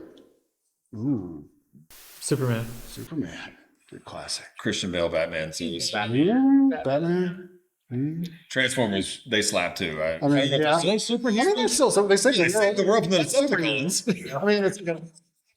I mean, that's a total superhero. You got to by that. Iron Man. Yeah. That's a good one. Yeah. What'd you say? Transformers aren't superheroes. Say All what you right. want. If everybody in the comments are Transformers superheroes, there you go. Yeah. We'll figure it out. We'll see what Rogers County has to say. Yeah, get back to me on that. There we go. Yeah, we'll figure it out. But they're kind of wrong sometimes. They're alien. They're all aliens. They're not human. They don't have the human aspect of it. But I mean, You have to be human to be part human. but Superman's not human. Yeah, he is. What? He's part human. Superman? He's an He came from another planet. He's Clark Kent. Clark. But that's his identity. He's an identity. That's not who he is. He's an alien. Bro, he's attracted to Lois Lane. That makes him a human. Hey, who's not? Okay, but like you can't throw that out. But I mean, he's an alien. He looks like a person. Mate, yeah. That's just the difference. He's a humanoid. Because he did come from another planet. He's not like he wasn't born here. I mean, the Ninja Turtles also saved Oh. the city, but they're turtles. But they're not even human. Exactly, superheroes. Where are we going? Anyways, okay. This is not a superhero podcast. So I'm not officially I'm not. It's the rabbit hole. I don't know enough about that to say I do. Exactly. We're like, okay, now we're 3 hours in. City life or countryside? Countryside. I grew up in the country, but I live in the city now. Would you prefer they both have their benefits. Boy, they do. I don't know. I think it also depends on the city. Yeah, you wouldn't want to be in Tulsa. No way. Yeah. Well, yeah. I mean, I'm calling Claremore. Claremore City. I'm calling that the That's city. it. Yeah. That's But I wish my kids experienced some of the stuff that I did in Right, the city yeah. or the country growing up. yeah. That's the same way. I get that. Music or podcasts? Music. Podcast. Music. Sorry. I'll say you're not going to hurt my feelings because I'm a music freak. Yeah. My kids are named I after do like music. but music. Definitely Music. music. Myself listen to. Music is music. I listen to more music than I do podcasts. So Yeah. not gonna lie, I love Podcasts are great though. But music. Just kind of gets you in the mood. Like if you need to feel like Right. you need to be in a bad mood or rough and tough, Yeah. there's something you can do. Yeah. If I want to feel good or if I even want to feel sad, I'm like, okay, I just need to feel sad for a second. Like I'm good. You We know? do typically drag a speaker around and play music and practice. So you guys are. Three games See, music is a huge part of it. for the boys. Yeah. I had it full blast in the car coming here just to get myself pumped up. That's what we do. Yeah. So, all right. Well, let's see, early bird or snooze button? You hit that snooze button or you ride up? Right up. Snooze. Mario? snooze. Snoozer that I hit. I was gonna say Garrett probably wakes up at 4 o'clock just because. Yeah, I do get His up. eyes are just open. He's like, But I'm a feet on the ground when the alarm goes off kind of guy. Like I can't. I don't like to snooze a lot. I used to be that way. Like when I was younger, I was like, let's get, as soon as it up, eyes open, I was ready to go. Now I'm like, my neck hurts, my back, my knees, like, do I got to get up first? Monday through Friday, I'm hitting that snooze. After that, I'm ready. You're going, you're ready to go. All right. Favorite vacation destinations? Probably Mexico. for me. Yeah. I like the mountains. Yeah. Mountains. You just like, I just go to the mountains. I Yeah. don't care where it's at. I'd like to go to like Colorado for sure. Colorado and ski and stuff, but Yeah. I have. Yeah. I mean, I always tell people if you haven't been to Yellowstone or something like that, you have to go to Yeah. Yellowstone. I would like it's one of my favorite spots. We grew up there. Like it's a different type of place. The air smells different in the mountains. That's what I say. People always laugh at me. I'm like, no. sure. As soon as you get to that certain point, like when I'm going up there, I'm like, oh, there's the air. You know, like there's the air. It tastes different. It just has that beauty. But I mean, I like the beach and stuff too. I'm all about that too. So, all right. If you could have one superpower, what would it be? To slow down time. So that's a good one too. That's a good one. I would like that too. I want to be able to see through things. See through what's some X-ray vision? Yeah, X-ray vision. Yeah. Yeah, that's on I don't know, maybe read minds. read minds. Make Come in good handy. decisions based Yeah. off reading, being able to read. That would come in handy. You would never be wrong. You could never do anything wrong because you read someone's mind. You'd always tell. Bet I could screw it up. It's like, oh, yeah. You've never been to my side. In my mind. Well, I I want to Jeff? fly. You want to fly? Yeah. Ooh, Time travel. Time travel. So I Time travel. can mess it up over. Just makes it. Never long day over here. over and over. Yeah, see the future. See the future. Yes. See, I don't know if I'd want to see the future. Like, I think. Well, I mean, I guess like if you know it's coming, you could kind of be prepared for it. But like, what comic books have always taught us, you can't change the time. So like at the same time, it would probably make me anxious. Yeah. But you know what I mean? Like I get that. Like I like it, but I like at the same time, like we always think time, like I can just go back. But how many times do they actually get to go back and save who and who? You know, so and so. Yeah. I don't know. But you want the actual superpower that works to go back into it. Right? At the same time, it actually works. You can control. There we go. You control. If you see the control future. All right. So this is my favorite question. It was my favorite question out of all of them, but so far it has not hit very hard because I guess people don't watch this show like I thought everybody did. I don't know. I guess I'm just at that point. I don't know. But anyways, on Friends were Ross and Rachel on a break. You lost yes me. Or no? Yeah, I've never watched Friends. See, what in the world? What is happening? The Office, dude. Of course, I've watched The Office. You got to finish the question first, though. Right? He's a commentator. Are they on a break? This is a good time for me to use the restroom. No, Speaking of breaks. See, you don't even know. You don't even know either? Friends. Are Ross and Rachel from Friends, were they on a break? On a break. Yeah. Like during the. See, that's the thing. That's a funny, nobody get, because like to me, I'm like, oh yeah, I get it. If anybody watches Friends, they'll get it. Oh yeah. Because that was like their whole deal. They broke up and like, you know, then got back together. But you remember he slept with the printer girl and they were on a break and that was like the whole argument. And I always say they were on a break, but everybody like, I feel like everybody doesn't know it. Yeah. I'm surprised. Like, I guess I just watch too much TV. I feel like I've seen a couple episodes where they were in a relationship. Yeah, they are, but so I always say when on a break. See, that one never hits right. I still get it. I'm gonna have to like change a TV show and go with a different one. I think if you would have an Office question. I say Office, you guys would all know. Yeah. See, that's what and also like I've watched Ted Lasso like a million times. Did you guys have got to tell me you watched Ted Lasso as kids, right? You haven't watched Ted Lasso? Yeah, I'm not going to. Why? I'm a TV watcher. Like I just watch sports. As a coach, though, I'm telling you, man. Like, you guys watch it? Have you watched it? Ted Lasso? A bit. A little bit. It is. That's about it. Yeah.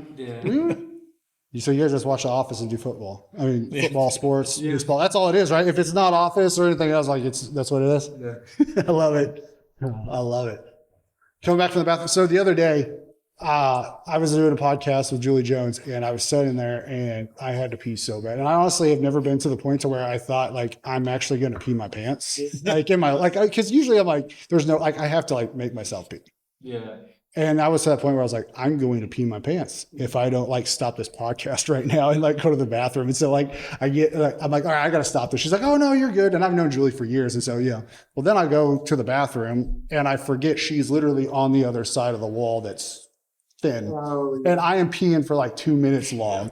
And it's just going, and you know, like when you hold it for so long, sometimes it just stops. You're like, and you got to like kind of start again. Yeah. And so like, I'm sitting there and I'm like, it stopped and I'm like, oh my gosh, she can hear all of this in there. And I'm like, how embarrassing is this? And then I start again and this stops. I'm like, oh, that is the most awkward thing. So I just have to like act like it's fine whenever I walk in there, like nothing happened yet. It was the most awkward thing. And I've never like, honestly was like, I'm going to pee my pants right now. Like never in my life, but that was it. I was not going to lie. I was very relieved when you were like, all right, this is my last one here. Cause I was about 3 questions into that thinking like, I gotta go. I've got to go. Gotta go. I'm sweating. That's all.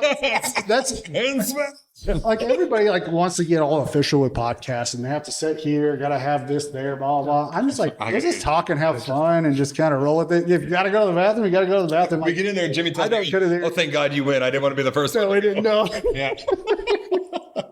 I'm gonna go. I don't put anything out either. I just keep it rolling. So that's because that's what makes it good. It's making it fun because I mean they kind of get to see you get to see you guys. Yeah. That's what it is. That's what I want. I want you guys to have fun and talk and, you know, kind of get to know you guys. But I mean, like I said, I'm going to have to change that question because that Ross and Rachel question just doesn't hit. I guess I'm just like, I guess I'm like so out of order, like out of touch with life that I guess I'm the only one that really like, because my wife was like, you have to watch the show. And I was like, fine, I'll watch Friends. And then I've watched it like 50 times since then. So, you know, it's kind of one of those, but. You'll have to come to the next house party. Yes. and get a chance to see. I would say I owe you guys a beer. So like at some point we're all gonna have to get together and go down to Cabin Boys and I'll buy you guys a round of beer. I tried to get beer here, but so we could drink while we're doing it. But there's rules and regulations with music, with venues and things like that. And so and either hire a bartender to come in here for an hour or two, or so I was like, I'll just buy them a beer later. Yeah. So I owe you guys a round. I think we owe you a beer. No, I owe you guys a beer. You guys are the one. All I do is sit here and talk and really sit on my computer. We had to have a meeting anyways about some tournaments. Yeah, about some. You're like, so we're just gonna finish. Yeah, We're just gonna go down the street when we're done here. Yeah. There you go. But yeah, so like when you guys got to like lacrosse and doing what? Go ahead. No, what'd you say? No, it was funny because we had talked about being able to go to Cabin Boys. And so. Oh, you want to go to Cabin Boys? You're just ready to go now. No, I don't want to go now. Cabin Boys isn't open on Sunday. That's true. No, but so last year, coaching, Chris is a new coach this year to lacrosse. So it was us 6 that coached lacrosse. And we would have coaches meetings where we talked about what we were going to do. And they were often at Cabin Boys. And so at the end of season party, we had all the boys together. We had a party, we had cookies and did the whole thing, whatever. Well, the parents, unbeknownst to us, pooled together and collected some money and gave us a card. Oh, and awesome. In the card was a gift card to Cabin Boys. So we're on the back deck at the house that my wife and I used to live in, and Nick opens the card up and he opens it and reads it, unbeknownst that there's a gift card in there. And out of the card falls the gift card down and goes right between the deck boards. I will never let it down. Right between the deck boards. So he's reading the card and we're all like, what was that? What was that? And the wives are like, where did it go? You really need to find that. They were very, you really need to find that. You don't know how much money's on there. And so it's kind of one of those, it's like, all right, well, I think it went right there. So we're all, flashlights looking between the deck boards. We can't see it. So I go get a drill. We end up pulling 3 or 4 deck boards up, and heads are underneath there, flashlights. And we ended up finding like 5 or 6 feet from where we just kind of like flew under. I'm just kidding. Just death jagged my wife. You're just like, because his wife was behind the majority of it. Everything about this is your fault. I'm just you're like, Did it? Yeah, it fell, but it fell again, but we hadn't put all the boards back on. So there was this frantic. Was it your fault again too? Did you drop it again? It might have been actually. Did you like maybe it up, but then I remember fumbling it and then So and all of that came off, but I just backed away. We found it, we put it back, and it was almost a year before we ever ended up using it. Really? So all this frantic worry about it, but we used it. It's a couple months ago. Did you?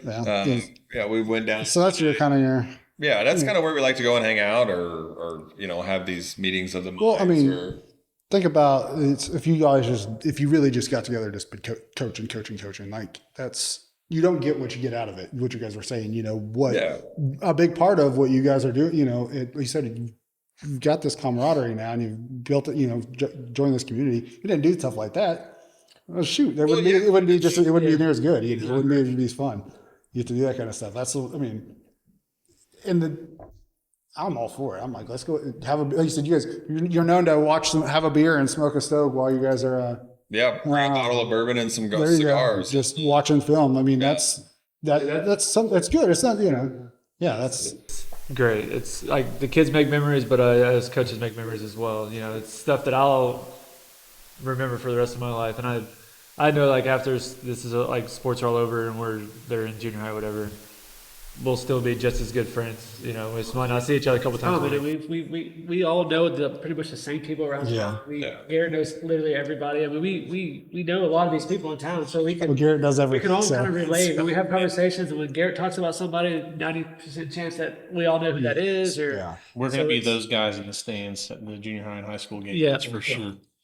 So is this something you guys, like you just going to move up with the boys as they go, continue, and then let's say no longer coaching them. You say you can't coach them. We're going to stay there with every sport. Is that maybe you guys going to keep up with that? Afterwards, like staying on that, maybe not coaching, but maybe even staying on the lacrosse board. Yeah, we'll definitely rolling and keeping going. Like even after the kid, something. I mean, it's a little ways in the way. Right. But that's the point. But to hopefully influence other dads like us to step up and do the same thing for their kids for the 6 years that their kids are going through youth sports, not just lacrosse, but football and basketball and baseball. Like, hopefully we can like at least inspire at least a couple people or whatever to do what we're doing. And well, there have been conversations that when our run is over, that we just go to the club and say, hey, give us a team of kindergartners. Give us somebody that doesn't have a coach. And maybe start over from the beginning, start raising up and have no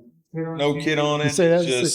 That's kind of, as far as going to get after your kids are, passed on, moved through it. Like, you still want to keep on doing that kind of stuff because,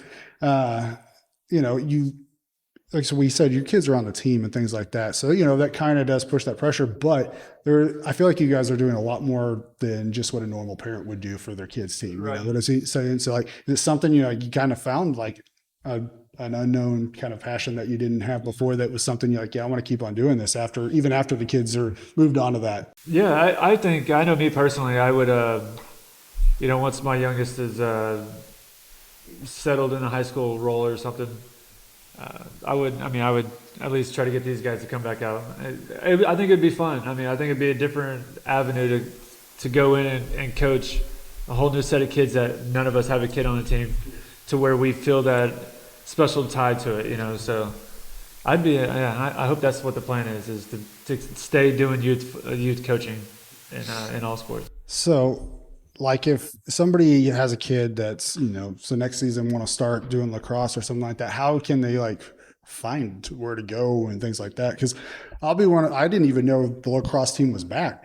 I honestly didn't until Susan had told me. So like, there may be some people out there that want their kids to like, hey, my kid wants to do this too. Like where can they like find information for that kind of stuff to like kind of get going with it? I believe they have some the Facebook page. Facebook page.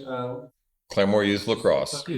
We'll tag all that stuff on the podcast and stuff so people can see all that. So it'll give any kind of information you need, or it'll give where to go, who to talk to, who to contact. Mm-hmm. Names and numbers. There's a number, so everybody can get right through there and go from there. So we're in the middle of the season. Like when does lacrosse season start, end? Like you said, we have one game, so it just started. So when does the first game was March 9th. March 9th. So first week of March. First week of March. Started. And how far does so can we play 8 games, and our last game is in postseason mid-May. Yeah, it's May 11th through 14th. Yeah. Before it gets crazy hot and things like that. The season ends right before Memorial Day. Right before Memorial Day. Yeah. And then you guys start working on football stuff. The football's not really. You're like, nah, well, I say high school boys, and say the high school boys and stuff will start. Well, there's in summertime. But, so this is like league. We're playing through a league, but there are summer tournaments that we could that we're gonna do. We're gonna basically like a travel. It's like a travel company. So just kind of a different. That's breaking news. Well, we went. So he's like, we are doing it. All the news. No. I feel bad. It's mine. Yeah, the three of us and Dustin went last year with a group from there was some Owasso, Bartlesville, Broken Arrow kids, and went to Kansas City and played in this tournament. It was a middle of map tournament.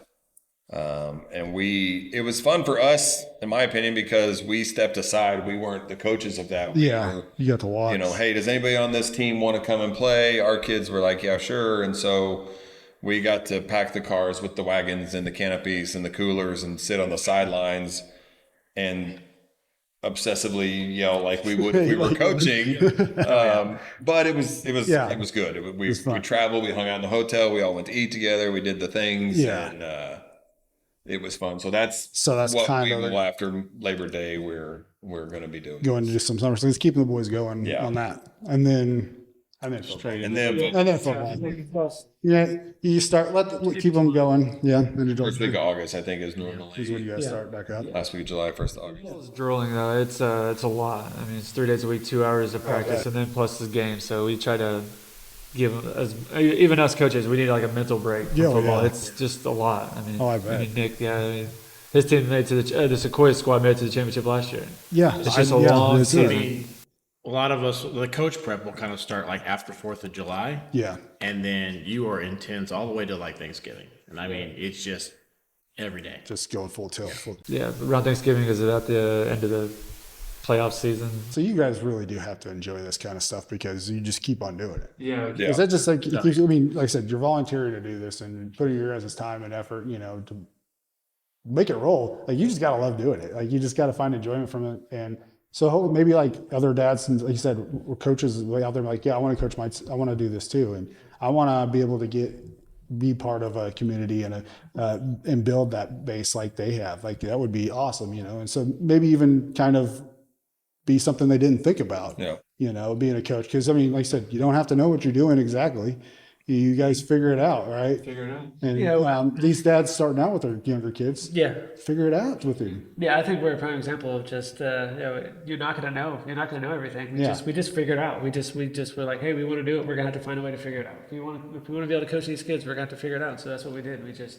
So that's why we just try to encourage these guys that we get it. You don't know it, but neither did we. Yeah. It's not like we gave ourselves a year to kind of prepare. Like, we literally jumped in it the same time these kids did, and we just kind of figured it out. So that's kind of what we would want these other parents to kind of keep in mind, that like, it's okay if you don't know. Like, you have us to now support you've got a lot behind you. You've got a lot of guys here that you can lean on to help you what you did when you first started, what worked, what didn't work.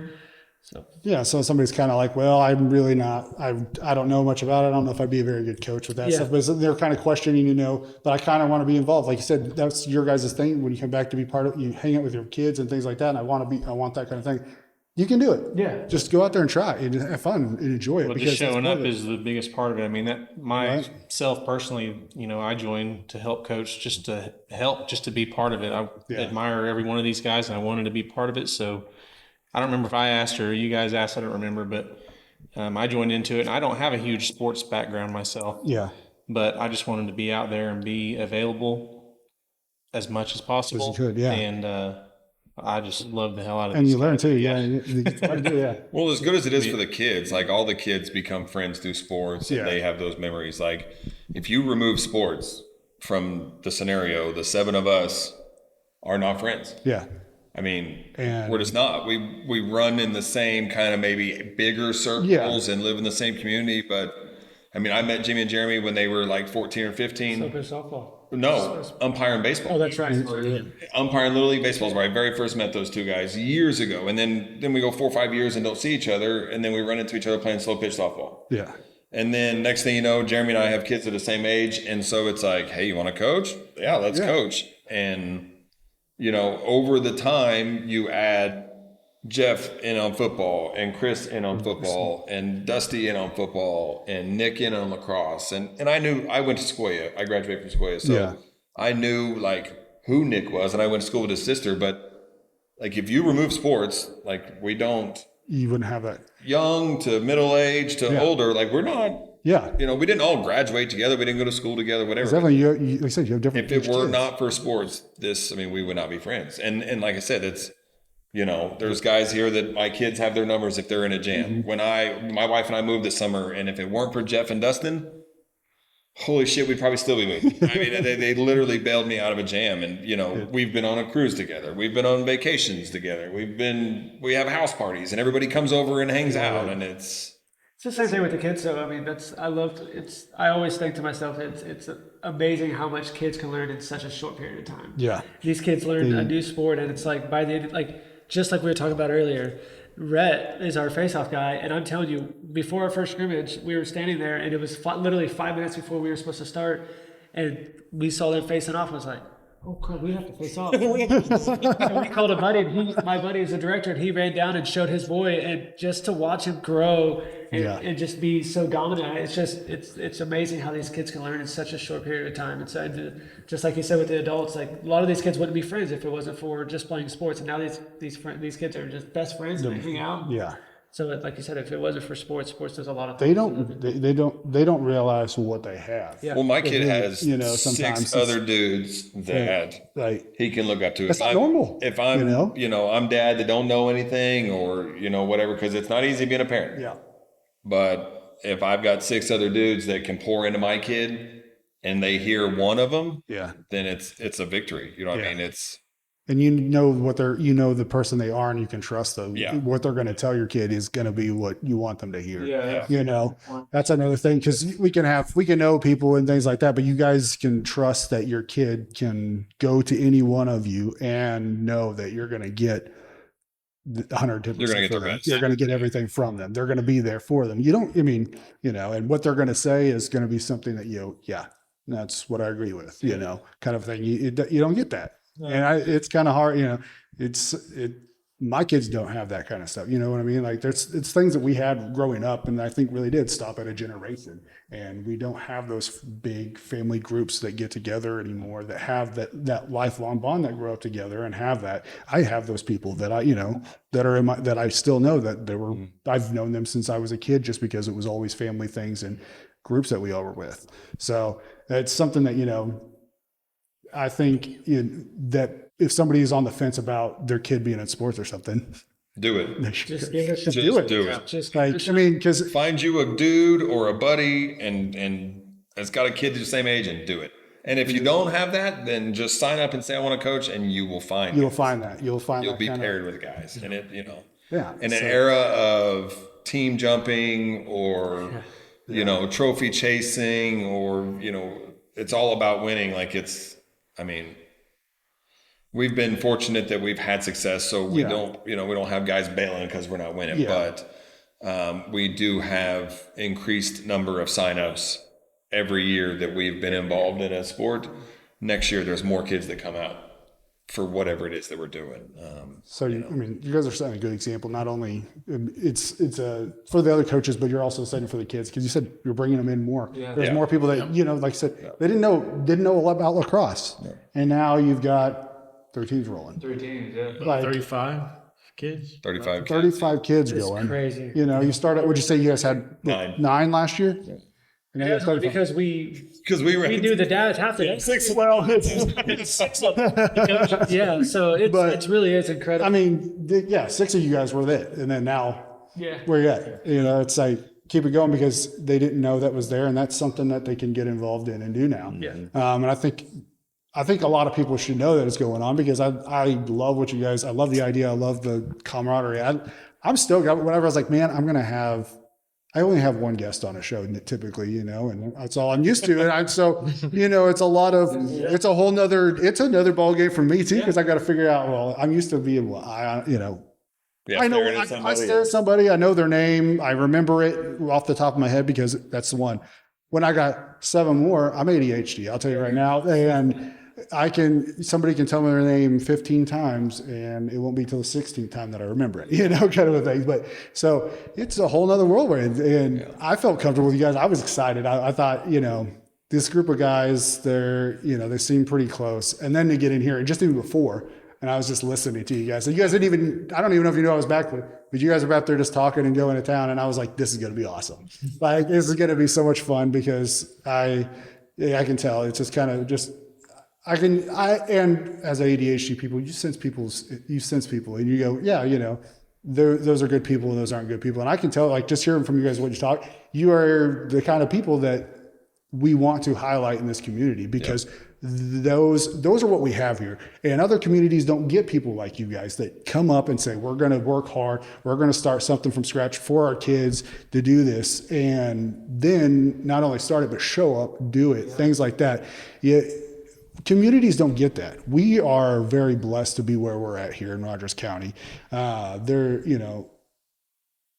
what I want the world to see, what we have here, because if a big city can take the small things that we do here, we may not have the most money like other towns, things like that, but if they can take what our heart and our energy is here from these small towns and use it to grow in those bigger places, because that's where a lot more kids are. That's where a lot more things are going on, that they don't have that support and they don't have those people to step up and do these kind of things. So if we can inspire people, not just here in Rogers County, but to get them to say, I want to be like that. I want our community to be like that. That's what I want, because we have such an amazing thing here, regardless of what people think. We pay too much in utilities, this and that, whatever it is, right? Trains, this and that, parklets are mad about this. I can't park in this parking spot. Whatever it is, we're all mad about it. And we think, oh, and I was a kid. I didn't like it here when I was a kid. I was like, oh, there's nothing to do here. Yeah, same one. Now I'm 35 years old and I'm like, this is home. Yeah. Like, I don't want to leave. I don't, like I said, living in Tulsa or something like that, I can send my kids to school and I feel safe. I do. I honestly, I do. And I'm anywhere around here, Rogers County, like Chelsea, Sequoia, like I would send my kids to school and feel safe. Like I do, because I know it's not just, we have such a community watching all of our kids. It's not just the people at the school, the community's there. As soon as something happens, they're stepping up. When we need donations for sports events, they show up. When there's a child that has cancer, guess what? They show up.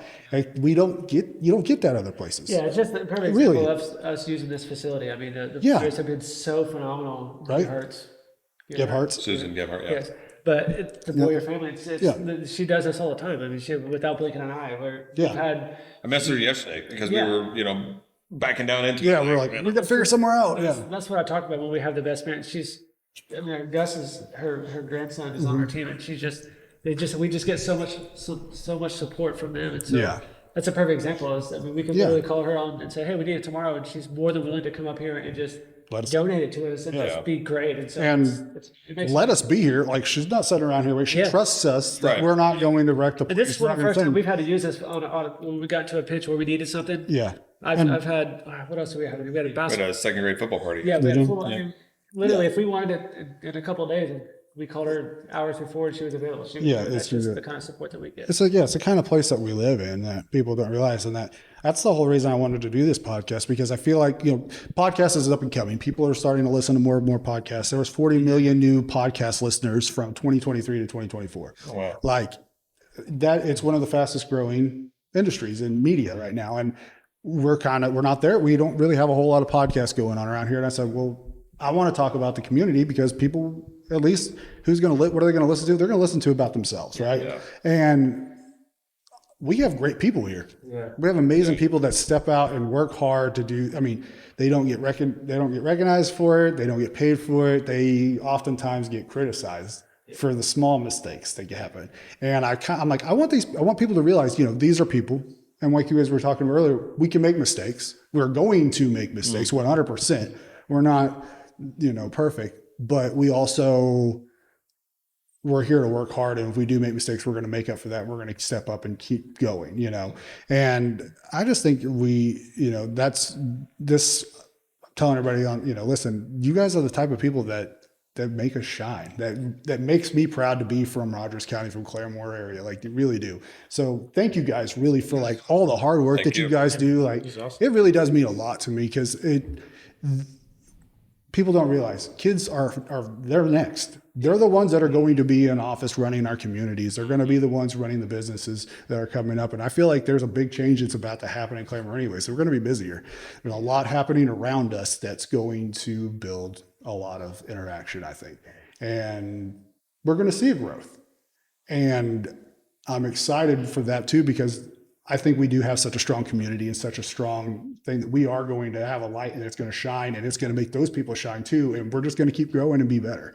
And so, and like I said, inspire other people in other communities that may not have that gumption to do it, or not even an idea to do it. And, said, well, we would love to have something for our kids to do after football season or this or that, but we don't know how to do it. We don't know any other sports. You guys are like, well, we did it. Like, Come on, guys, you can just do a little bit of work. You can do it, and they can maybe get inspired and go, well, shoot, I want to be like that. Let's do that. Like, and there may be a group of guys that are similar to you guys that just didn't feel comfortable jumping into doing it yet. You know what I mean? And then they watch you guys and go, well, they made it and they did it. Let's do it. We just hope that by starting this program and starting this, that it says, okay, well, they started it, now we can go. Now we can go. They don't feel as there was nothing for them to do. So we're hoping that us doing the foundation and all the legwork, that now they feel more comfortable just to jump into it. Yeah, and just get involved into it. They don't have to.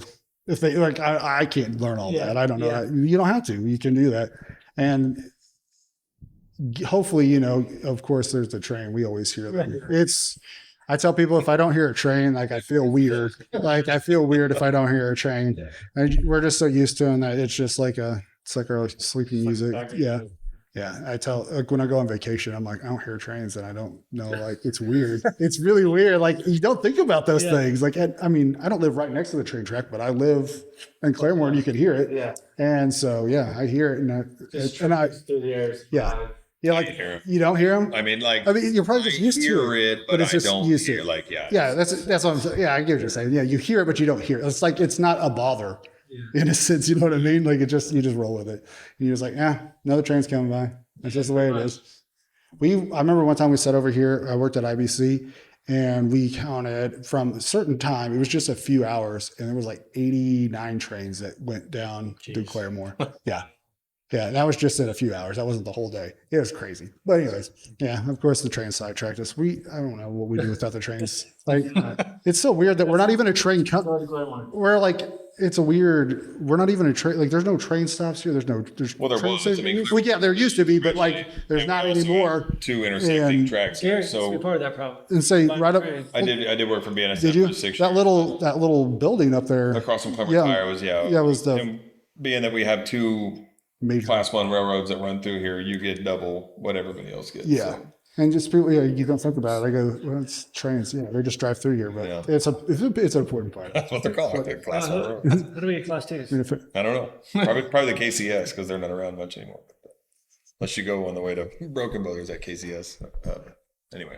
We're getting a train next year now. Hey, I'm one of those people that hears things. I'm like, yeah, cool. We went to NASA, and there was this guy, and he just like randomly started talking to us, and he was like, I mean, he worked there, but like he just like walked up behind me and my son, and we just started talking to us. And did you know this? And then I was like, all right, now I'm invested. Like this dude knows a lot. And he was just like going on town. Like my wife's like, I'm ready to go, and I'm like, I'm into this. He's telling me this, and this, and I'm like, I'm learning a lot of stuff. Like this is cool. Like where did this guy come from? I don't know, but like he knows his shit. So, but. Guys, so if they want to they can go on the Facebook. They can kind of see what's going on there. Come out to the games. I mean, on Facebook, you guys got the schedule in there. They can see as well, or you guys also kind of check out. There's an app as well. Yeah, it's INYS app. Okay, Just going.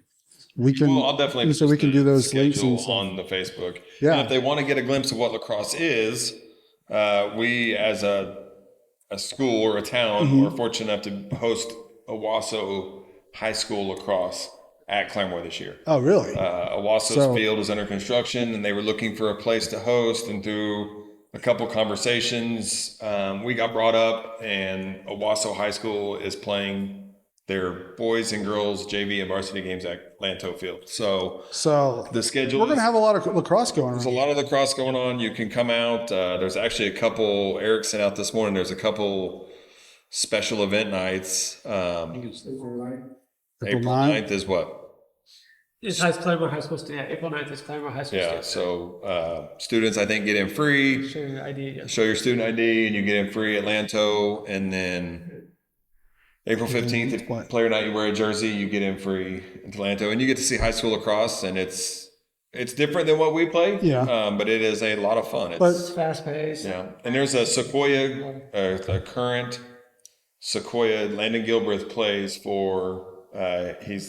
Will be a senior next year at Sequoia. He plays for Owasso High School. Yeah, so So it's a Roger Skinner guy playing for Owasso. Awesome. So And Daxton Phlox. Yeah, I think he actually goes to Owasso though. Not Daxton So- Phlox. It's Zane Phlox, but. I mean, if you may not know a lot, and you're like, I don't know if I really want to get into it. Then go watch the game. There's plenty of opportunities to go see what it's about, kind of get into it, and see if that's something you're like, yeah, I want to do that. Or even if you're like, hey, yeah, I'll coach that. Yeah. Let's jump on that. That'd be fun because, like I said, I don't know a lot about it. I've seen what I've seen on it, and it looks pretty intense. Like it looks like you said. When you compare it to hockey, it's closer to hockey than football. Then you go, yeah, that right there tells you. I mean. I don't know a whole lot more tougher people than hockey players. It's the truth. And so, but they can go check it out, go watch it. There's a lot of lacrosse. You guys are getting started back around here, aren't you? You're trying to get it going. Yeah.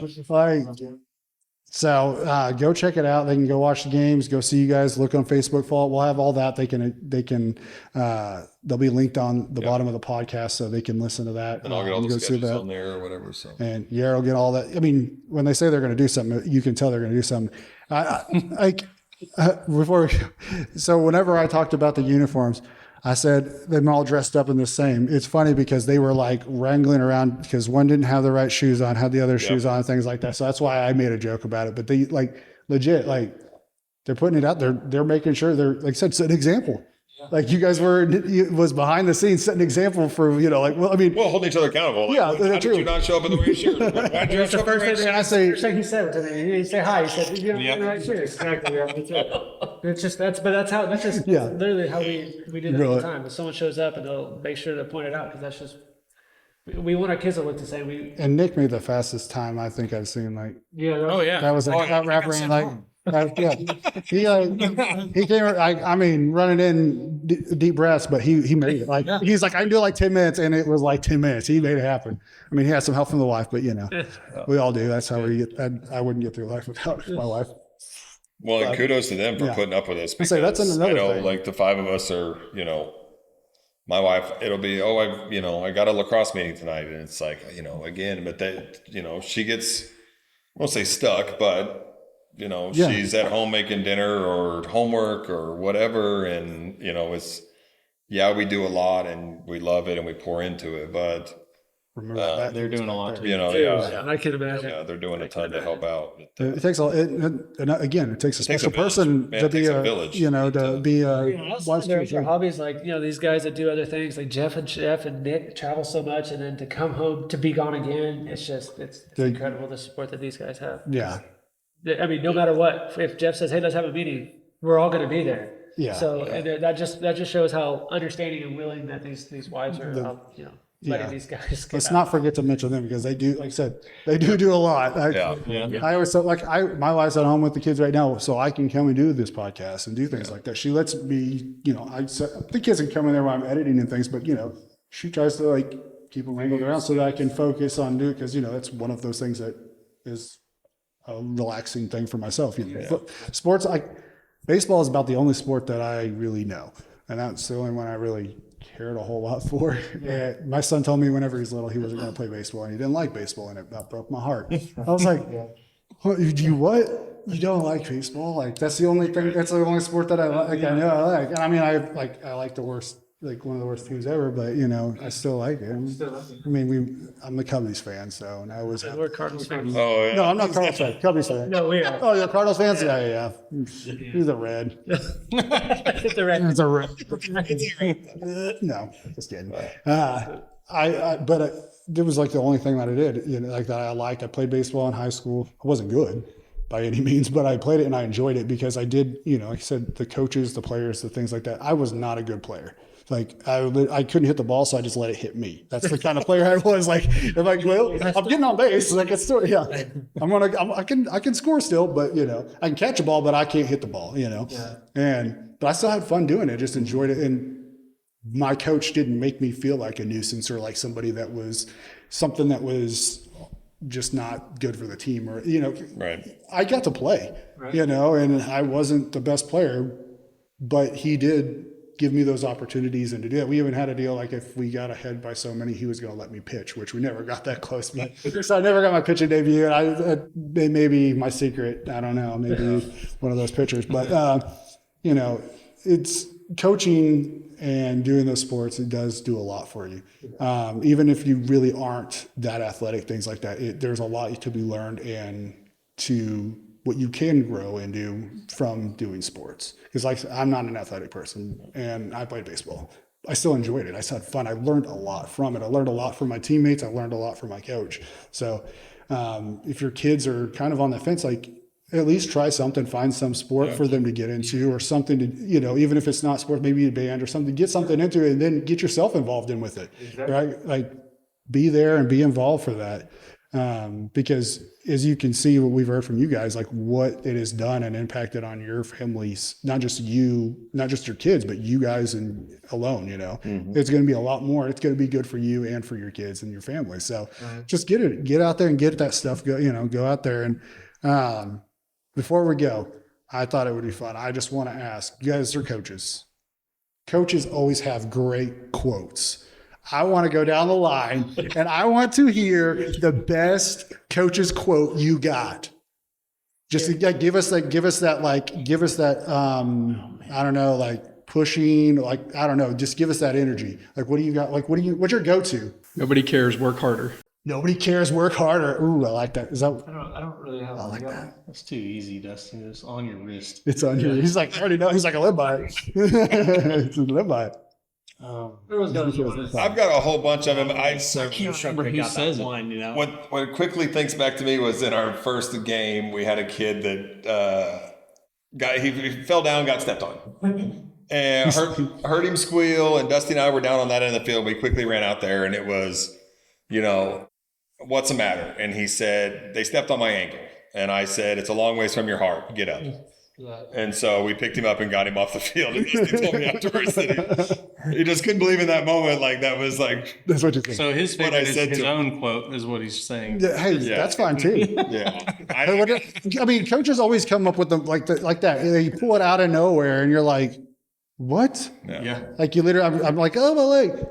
It's not that close to your heart yet. Long ways from your heart. Yeah. Well, Coach Hurt had one for our championship year. You're there, you might as well win it. Nice. And we did. Yeah. Yeah. Love it. I don't know if I have any quotes, but I do like to tell the kids that it doesn't take talent to give effort. So we always tell the kids. I mean, you don't have to be a good player. You don't have to be the most athletic, but it takes zero talent to give your best effort. So, Attitude and effort. That's like the two things that. that they can control. I've got one framed. I just remembered. It's the "Be like a duck" quote. Be like a duck, smooth and unruffled on the surface, but paddling furiously underneath. My mom used to tell me that all the time because I'm one of those people. I just get worked up. Yeah. I'm a person that, like, you mess with my friends or family, like, I'll get worked up real fast. Yeah. And she's like, just let it chill. Just like you don't have to fight everybody about it. To just kind of let it be like the duck. And I was like, what? And so every time I was like, be like the duck. I like that one too. Yeah. Awesome. Well, guys, like, I caught a lot of grief in football. I would tell them, I would very loud. I would yell at him right before a football game, go hit him in the mouth. Mm-hmm. And it's the physicality. Yeah. Just go set the tempo. Go hit him in the mouth in the very beginning. Well, that carried over into the class last year. And like a lot of times right before a game, I would tell him, go hit him in the mouth. And there was some people that didn't really care. But my wife actually told me once, like, that's probably not the best thing to be yelling, but our kids understand what I'm not get fired up. Go show them what we're here for. It's just go set the tempo and go dominate from the very beginning. From the whistle blow, go own it. And so I like that. I like that too. I do like that. I mean, I get what you're saying with it because people like, go hit them in the mouth. Like, I'm not like literally saying go punch the people, everybody in the mouth. You're saying go out there, show them what we're here, like where we came from, what we do. Yeah, I guess set that tempo. I love that. You got any other good ones? I've got one I'm going to save for next week's game. I went to Broken Bow with the high school baseball team this last week, and I heard a couple things from the coaches, and so I pocketed one. So we got one that's going to come out Saturday. All these guys are like, look at them. I can see all their faces. They're like, they're all ready for it. Look at them. They're like, I want to know what it is. No, you'll hear it Saturday morning. It'll be surprising. Yeah. You guys got to wait a week. Sorry. Yeah, right. They're going to be those 200. Now you're going to get 200 text messages. Yeah, I know. You guys all night. It's going to be 3 o'clock in the morning. Be like, we start talking to high school baseball kids. Hey, what did your coach say after that? Awesome. Well, guys, thank you guys so much for what you guys do and all the effort that you go in. Thank you to your families, the parents of everybody. Thank you guys to everybody that's doing something, that putting in there, because that's important. These kids are the next generation. Teaching them these things now is very important, and at least they're having fun doing it and keep them safe, So thank you guys so much for all that. Thanks for taking the time to be on the podcast. Cause I mean, thanks for having you guys are busy. Well, hey, this is just to shine you guys. Like, this is really what it is. We want to show off what we have here. That's what I want, because I know we have great people, and that's what you guys are. So thank you again. Yeah. And guys, go check it out. Go look at the Facebook. Go follow them. Go watch the games. Go cheer them on. Get out there. Everybody's got a red hat or a zebra shirt somewhere. Here in Claremore, you've got one. I have some. So put it on. Go out there and support these boys, because if we keep getting it, we're going to have more and more spots for these boys to go to, and it is going to grow, and we get more. And what we can do nothing but benefit from that, right? So guys, go follow them. Thank you guys so much for listening. This has been another episode of Never No Stranger I Didn't Like.